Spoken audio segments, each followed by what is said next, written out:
Halo, Assalamualaikum Sobat Onlineku. Aku bakalan kasih alur cerita True Beauty episode ketiga, tapi sebelum lanjut ke videonya, pastikan kamu sudah pencet tombol subscribe dan lonceng di sebelahnya ya.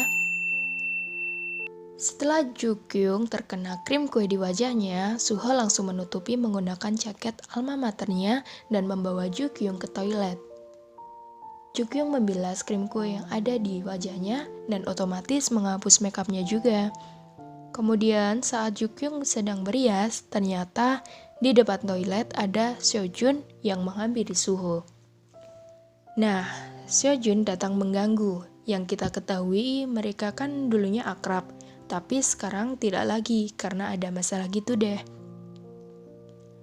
Tak lama kemudian, Jukyung selesai berias dan kembali menemui Suho untuk berterima kasih. Namun yang ia temui ternyata adalah Seojun. Dan si Seojun pun mengatakan kepada Jukyung untuk membawakan helmnya besok. Jukyung langsung mengiyakan dan langsung kabur ketakutan gitu. Sesamanya di kelas, Jukyung dikerubungi oleh banyak orang. Salah satu teman Jukyung mengatakan bahwa itu pertama kalinya si Suho menolong seseorang. Suho berkata kalau Jukyung masih tetap terlihat mempesona walaupun terkena krim kue.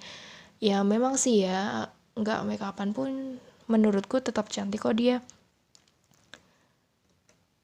Jukyung menatap ke arah Suho dan berpikir kalau Suho menolongnya karena dia tahu kalau penampilannya tanpa riasan itu.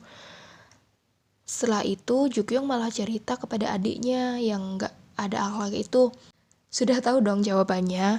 Adiknya malah ngerjain si Jukyung dan bilang kalau Jukyung itu sudah melakukan penipuan kepada Suho dan Suho akan membalas dendam kepada Jukyung. Dan lucunya lagi, Jukyung langsung percaya sama omongannya adiknya.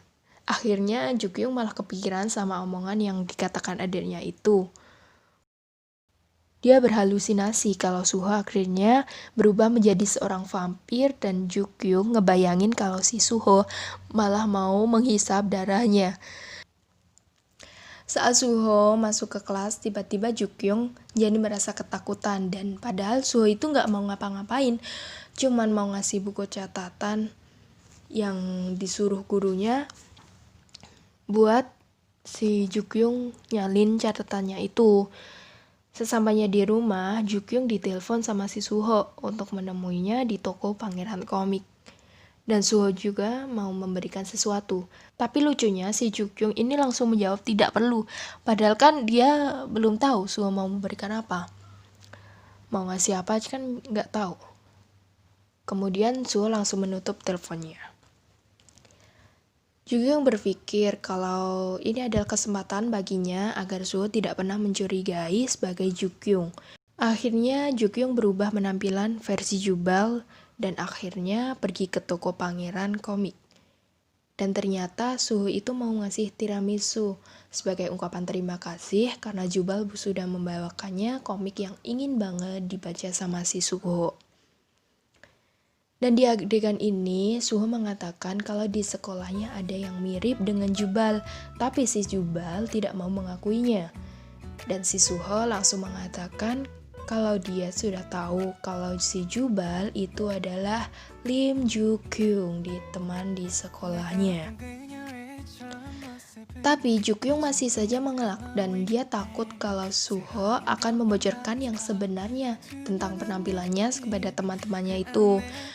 Jukyung stres tentang kejadian itu. Kasihan banget ya si Jukyung nih. Suho itu tahu kalau si Jubal itu adalah Jukyung pada saat dia memberikan buku di sekolah sekalian sama jaket alma maternya, dan pada saat itu catatan itu masih ada dan dibaca sama si Suho. Besoknya si Jukyung menemui Suho dan meminta Suho untuk tidak membeberkan kepada teman-teman di sekolahnya tentang penampilannya tanpa make up. Si Suho sih oke-oke aja, tapi dia punya syarat, yaitu Jukyung harus menuruti semua perintah Suho. Kemudian Jukyung pun mau dan memanggil Suho dengan sebutan Dewa Suho. Saat membawa tumpukan kertas yang akan dibawa ke ruang guru, Jukyung tidak sengaja menabrak Sojun.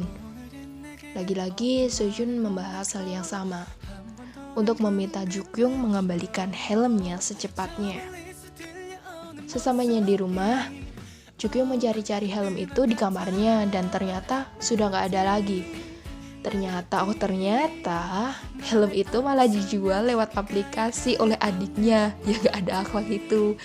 Emang dasar adiknya itu emang gak ada akhlak ya teman-teman. Jukyung berantem sama adiknya. Terus ketahuan deh sama emaknya.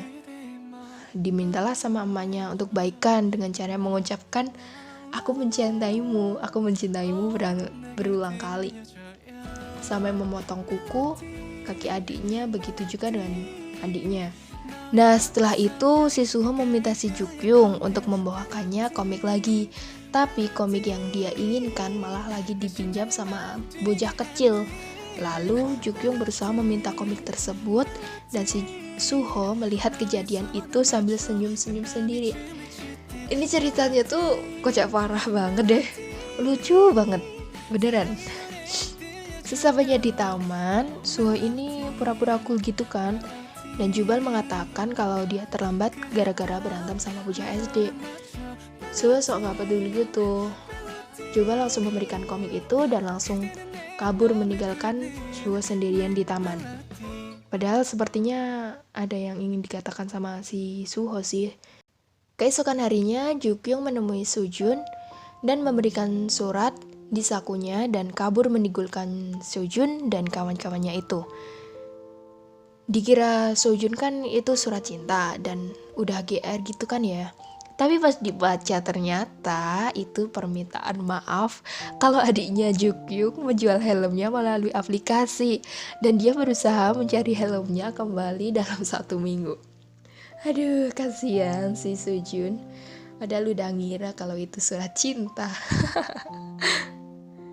Setelah itu, Sojin menemui gengnya Sojun dan dia marah karena Sojun selalu mengganggu murid baru.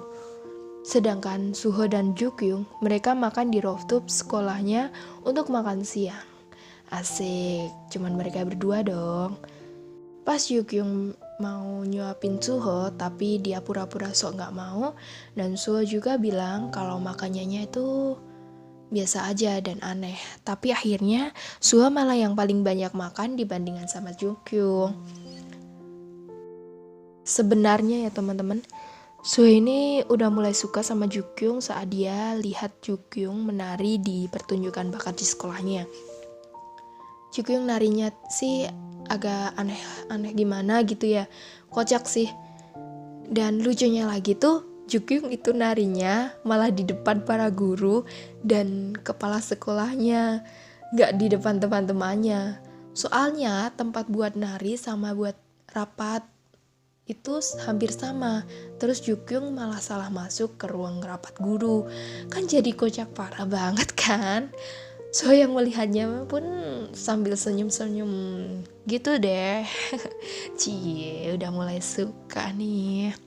Setelah itu Suho meminta Jukyung untuk melakukan perintahnya. Dan saat di jalan, Jukyung malah mendapat perlakuan yang tidak enak dari orang-orang sekitar sana.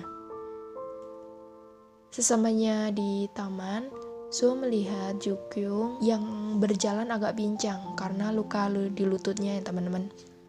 Jukyung menangis sambil kehujanan dan mengatakan kalau Suho itu tidak ada bedanya sama mereka yang mengganggunya. Lalu Suho melepas jaketnya dan menutupi badan Jukyung yang basah dengan jaketnya. Suho pergi ke supermarket untuk membelikan obat untuk mengobati luka si Jukyung dan kembali lagi menemui Jukyung. Dan di situ juga Suho meminta maaf kepada Jukyung dan disaksikan langsung sama si Sojun. Parah deh. Si Sojun juga sih kalah cepet. Dan keesokan harinya Sojun datang menemui Suho dan mengatakan kalau hidupnya bahagia banget setelah membunuh teman sekaligus sahabatnya itu. Si Sojun menuduh Suho yang membunuh itu, sebabnya mereka berdua berantem nih teman-teman. Dan pada saat makan siang, Sojun mengganggu si Jukyung, tapi Suho yang melihatnya tidak terima. Lalu mereka berantem. Lanjut ke episode selanjutnya yang teman-teman. Stay tune terus. Thank you so much udah nonton video ini. Goodbye.